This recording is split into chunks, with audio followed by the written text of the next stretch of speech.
Well, for more on cocoa and other commodity prices, let's bring in Ryan Patel. Ryan is a global business executive and senior fellow with the Drucker School of Management at Claremont Graduate University. Good to see you again. Good to see you as always. So we'll start by looking at COVID-19's impact on commodities, though, starting, of course, with coffee and cocoa. What are we seeing there? The fact that we're talking about coffee and cocoa in the midst of this tells you where we are in the pandemic, that those two are both high in demand. If you look at what coffee, let's pick coffee first. The National Coffee Association come out and stated that more people are still drinking it, actually more so since people are working from home. But if you think about the consumption, it didn't go down since COVID-19 hit. It's actually gone up. And because of that, it causes a disruption. There's two things. One, the disruption to go finding that supply chain. And the longer we are in, actually many of the world is still kind of coming back to lockdown. The longer that we're on, it's going to cause a stress to it. But restaurants and takeouts and even for sure at working from home is going to be something that coffee is a commodity not going anywhere. It's only getting stronger. Who would have thunk it? And then, of course, cocoa. We're seeing these issues with the major producers, Ghana and the Côte d'Ivoire. What's happening there, and what are some of the challenges being faced? Yeah, to me, this is actually big news, in my opinion, because this is, Hershey went and bought a cheaper, through the futures, got a cheaper price point, and obviously, in the world of consumer buying, it's about sustainability, about ethically sourced.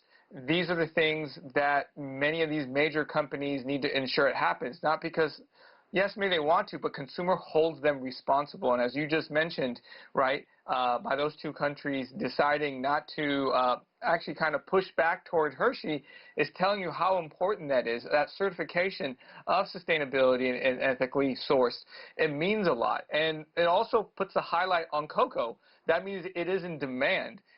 that there is an effect of COVID-19 has done in the last few months that, a strategy like this is something that either if it was planned or strategic was done. And I'm sure during a pandemic, as people are stressed out, coffee and chocolate is usually what people turn to. I want to talk, obviously, about another major commodity, which is oil. We saw that there was a closely watched OPEC meeting earlier this week. What are member countries saying about their expectations and challenges regarding demand and the prices in the coming months? Right. I mean, we've seen oil prices kind of fell dramatically in the early stages, and they've kind of regained a little bit back to the pre-pandemic, but I think you're going to still see energy, oil, and those still, despite some recovery, still needs to be stable for next year. So I think those really watched on how the economy opens up, because it is driven by that, right? People getting out, people traveling, people start buying and buying more, consumer confidence, traveling domestically as well. So then which commodities are faring better than others at the moment, and why? Well, that's a great question. I would say cocoa before we had this, because I love chocolate. But, I think you look at wheat, you look at copper, you look at things that people are still buying, and there's plenty of source to it. Agriculture in many of the places, food supply is still there, and they had plenty of time to create a surplus behind it. So I think the way that in COVID-19, the way that we've now changed our pattern of how we consume food more at home, you see it, hence why grocery store sales have been on an all-time high. They haven't taken a hit. So those commodities has now regained and got up there.